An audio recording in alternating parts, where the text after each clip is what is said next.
Shalom. First and foremost, I want to give all praises, honor, and glory to Yahweh, Bahasham, Yahweh Shai, Bahasham, Rakha Kodash. Double honors to the elders and the apostles of Great Millstone, and peace and blessings to the elect. And today we're going to go into the book of Romans, the 7th chapter. Know ye not, brethren, for I speak to them that know the law, how that the law hath dominion over a man as long as he liveth?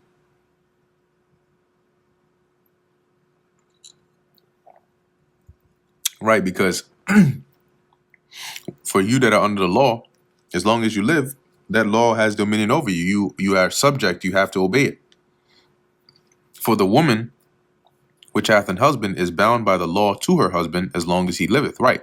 A woman that is married has to stay with her man as long as he's alive, because he's still technically her husband, right? But if the husband be dead, she is loose from the law of her husband. She is free to remarry, right? So then, if while her husband liveth, she be married to another man, she shall be called an adulteress. But if her husband be dead, she is free from that law. So it's the same action, but different circumstances. Marrying another man while your husband is alive is adultery. Marrying another man, same action, while your husband is dead, is not adultery. You're free to do that. And Paul is using this here to make a point. It says here, so she is free from the law so that she is no adulteress. There's the same action, but now there's no consequence for it. Though she be married to another man. Something that she would have been considered wicked or an adulteress for doing under different circumstances. Wherefore, my brethren, ye also are become dead to the law by the body of Hamashiach, that ye should be married to another, even to him who is raised from the dead, that we should bring forth fruit unto God. So, if Israel is likened, or the believers are likened unto a woman who was previously married to the law, here Paul flips it a bit, right? And rather than the husband or the law being dead, you became dead to the law. So imagine if you I'm gonna use another slight example, like similar to this, right? If you had memory, right, you died, you got reincarnated, but you remembered your past life. What would happen is, and let's say you just ignore the from a baby all the way to a mature age. Let's just say you get reincarnated and you're a mature age, right? What happens then is, while in your previous life, if you were married, let's say you were a woman and you were married, you were bound to that marriage. But maybe it wasn't the best marriage for you, right? You ended up dying. And then you got reincarnated and you kept the same memories. In your reincarnation, right? Let's say you're now of age, you're free from that previous marriage you were part of because you died and you were loose from that. So now you will still remember that you were in a situation like that, but you're no longer tied to that situation. You're free now. So here Paul is saying, we being dead to the law are loosed from that being bound onto it, that relationship to it. So now we're free to remarry another, which is Yahushai, the new husband, spiritually, that is.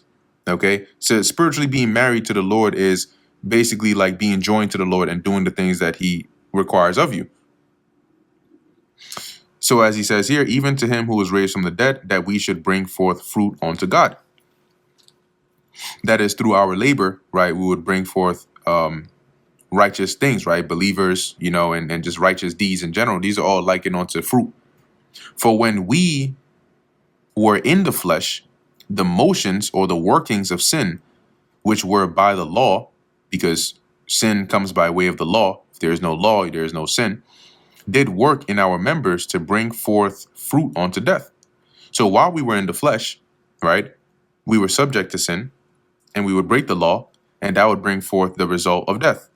But now we are delivered from the law, that being dead, wherein we were held, that we should serve in newness of spirit. So we died after being baptized in Yahushua, and were loosed from that bound of the law.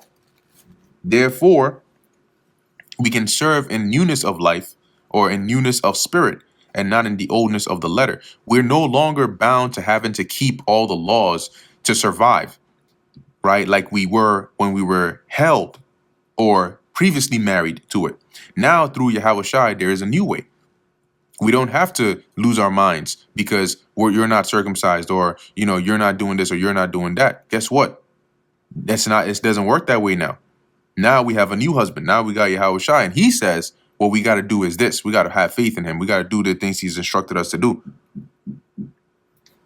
What shall we say then? Is the law sin?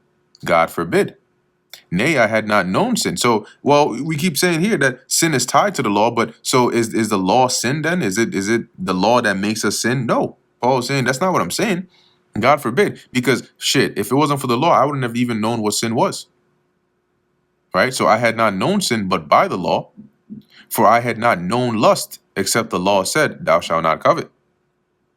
Once again, if there's no how you know you're speeding if there's no speed limit?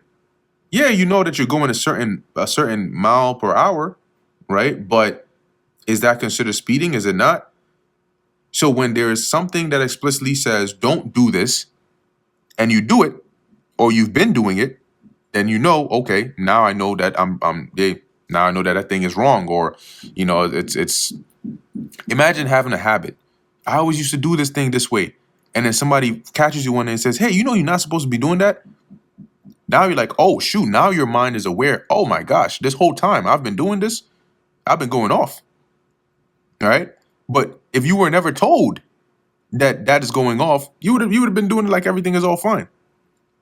But sin, taking occasion by the commandment, wrought in me all manner of concupiscence. For without the law, sin was dead. And what Paul means by taking occasion is we being subject to vanity, right? Being imperfect. What ends up happening is you may be fine until you're told, don't do that. The law is introduced. Then sin says, oh, yeah? Well, now that you told me not to do it, now that's exactly what I want to do. Now I'm tempted to do it. If there's, let's say, cookies, right? You go out, you go home, there's cookies in the cookie jar on top of the fridge. Nobody says anything to you. It's just there. Nobody prohibits you, and everything is just there. You might take some. These are pretty good. Okay, that's fine. You're not really pressed for it because you know that whenever you want it, it's there. You can go and do it. Go have some. But the second you're told, do not touch the cookies in the cookie jar, for some reason, that's all you can think about. And even if you do right or you do wrong, it's all you can think about. Why shouldn't I touch the cookies over there?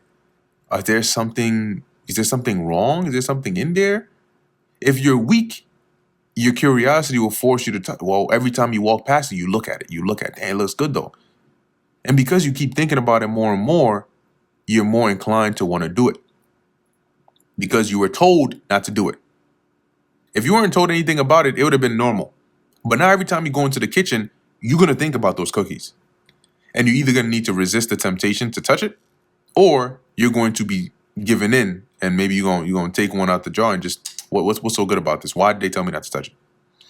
So sin takes occasion by the commandment. Because there is now a law, sin says, okay, now I want to go and break it.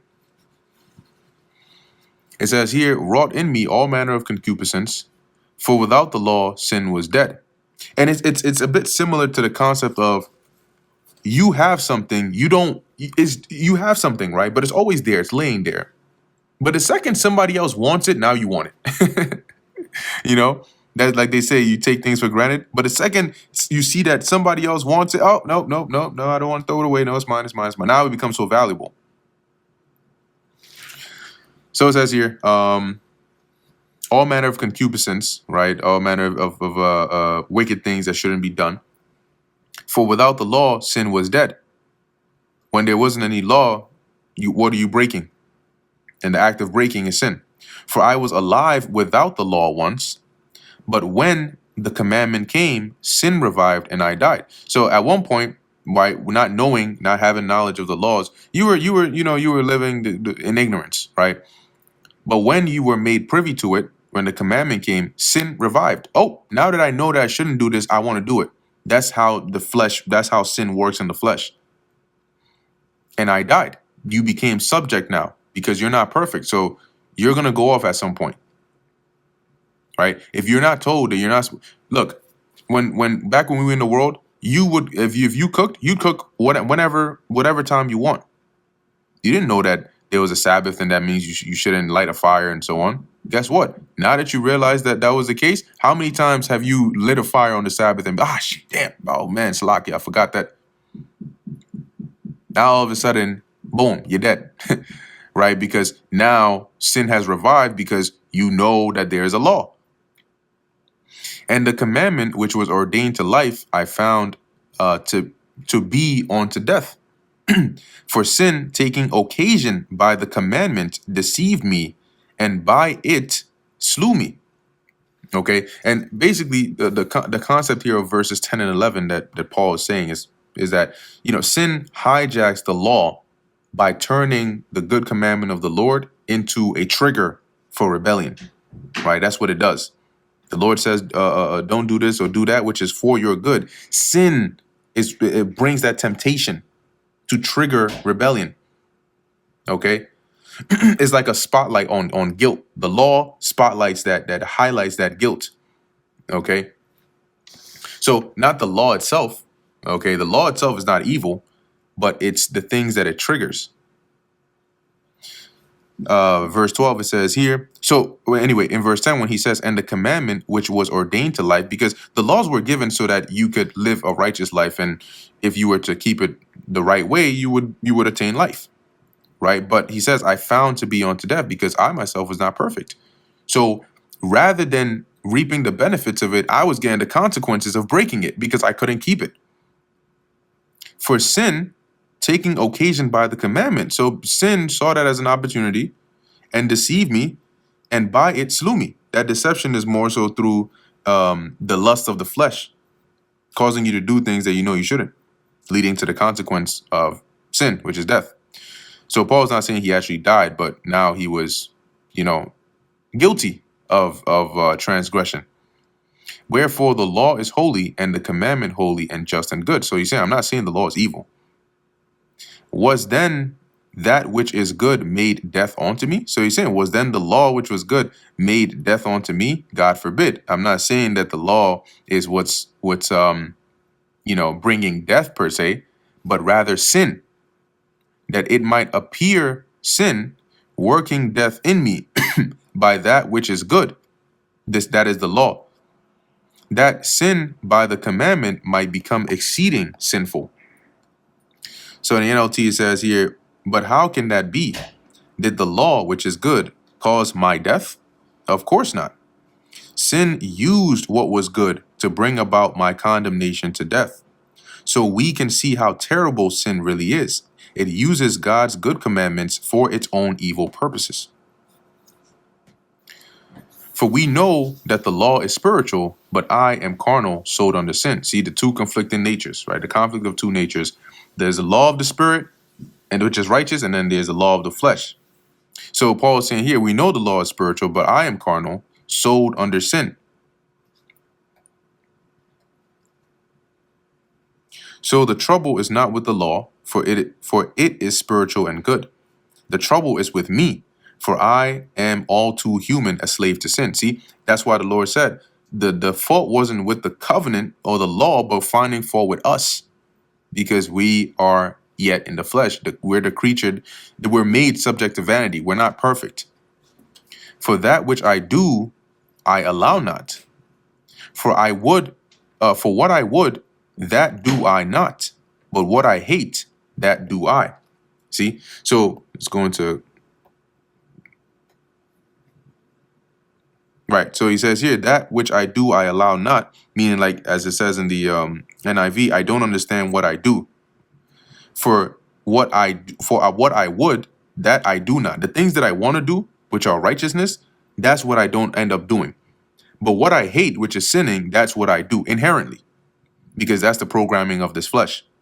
If then I do that which I would not, so if I end up doing the deeds I don't want to do, I consent unto the law that it is good. NLT, but if I know that what I'm doing is wrong, this shows that I agree that the law is good. Now then, it is no more I that do it, but sin that dwelleth in me, because I know that the law is good and I'm trying to do good. So that's why he's saying it's not I that I'm doing it, but it's sin that dwells in me. It's my flesh, these chains of darkness that has sin embedded in it. That's what's causing me to go off. But my actual intentions and desire is to do righteousness. For I know that in me, that is in my flesh, dwelleth no good thing. For to will is present with me, but how to perform that which is good I find not. See, so I want the desire for righteousness is within me, but how to actually perform and do those things I'm not able to do because of the flesh. Paul is not saying that 24/7 he's committing sins or he can't do any righteous acts at all. No, no, no. But he's speaking holistically here. I find myself doing certain things that are going off because I'm not perfect. I don't want to do that, but it's just a part of the inherent nature of the flesh, of the human body. For the good that I would, I do not, but the evil which I would not, that I do. The perfect righteous life I try to live, I'm not able to. But the evil life that I try to avoid, I end up slipping up and doing every so often. Not with intent. Now, if I do that I would not, it is no more I that do it, but sin that dwelleth in me. If somebody forced you to rob a bank, you're not you're not a criminal in the sense that you didn't decide, you didn't wake up one day and say this is what I want to do. You had no other option. So Paul is saying here, if I'm doing something, the fact that I don't want to do it shows that it's no more I that I'm doing it. It's not my will to do it, but it's because sin dwells in me. That is the reason why I do it. I find then a law that when I would do good, evil is present within me. So he's like, I've noticed this sort of yin and yang kind of principle within the spirit and the body, right? That when I would do good, evil is present with me. And that is the war between the spirit and the flesh. For I delight in the law of God after the inward man, that is the spirit. That's what I take joy in. That's what I desire to do. But I see another law in my members. There's another principle. There's another power. There's another law in which my body, my flesh wants to follow, which is warring against the law of my mind. My mind wants to do what's right. It wants to follow the laws of righteousness. But my flesh, my body doesn't want to do that. And bringing me into captivity to the law of sin, which is in my members. See, so he's saying here, the law of my members is trying to bring me under the law of sin. It's trying to cause me to sin, which is in my members. What's an example? Going back to that, the example of a bacon, egg, and cheese sandwich made with pork in it, right? The members. The law of the members trying to bring you under the law of sin will use hunger to get you to try and eat that sandwich because it is a sin to do it. And your mind knows that. Your mind, the law of your mind says, don't do it. How then does the law of your members try to bring you captive under sin? It starts to release those chemicals. It starts to make you feel very, very hungry. It starts to make you feel weak. It enhances the smell of what you're sniffing, and you start salivating, and your brain is now. These are all things the flesh will try to do because it's trying to give in to its desires. And the second you give in and you take a bite out of that, you have become subject to sin because you knew you shouldn't have done it, but it's like a servant being told by his master to do something and you do it anyway. Oh, wretched man that I am, who shall deliver me from this body of death? See, so Paul is saying, I'm a wretched man because if you look at me based on just the actions alone, you'd see that, yeah, the actions are not matching the things that I want to do in my mind. In the spirit, my spirit is willing, but the flesh is weak. That's why he said, who will deliver me from this body of death? I thank God through Yahushua HaMashiach our Lord. So then, with the mind, I serve the law of God, but with the flesh, the law of sin. So you may go off, you may, slip up here and there, but that is the flesh. That's the inherent nature of the flesh. But mentally, you serve the Lord. your desire and your drive is to do the things that are pleasing to the Lord. And you may fall short here and there, but that's because it's like you have two roommates in one body, right? In one house, but you do the best that you can. And that's why the scriptures say the Lord looks at the inward. What is the inner man trying to do? Okay. Why wasn't the spirit at this meeting yesterday? Let me go and look within his mind. Oh, okay. It seems the spirit was actually tied up that day. The flesh was able to tie him up, throw him in a basement somewhere. So the spirit was really kicking and screaming, trying to make it, but because he was tied up and thrown in the basement, he wasn't able to make it. Okay. So you know what? It happens, right? Maybe he looked at his left. He didn't see the sin coming. He didn't see the flesh coming. The flesh hit him in the head with a baseball bat and got the best of him. Sometimes it happens. This is just me personifying the spirit and the flesh to try and make a point here. Now, what that looks like is maybe, for example, you might forget and you might light a fire, right? That's your flesh getting the better of you because your instant reaction of like, oh shit, you light a fire on the Sabbath is your true desire, right? I didn't want to do it. But memory, which is a part of the flesh, got the better of you. You forgot. Okay? So that brings us to the end of the book of Romans, the 7th chapter. Lord willing, that was edifying to the elect. In closing, I want to give all praises, honor, and glory to Yahweh, Bahasham, Yahweh Shai, Bahasham, Bracha Kodash. And until next time, Shalom.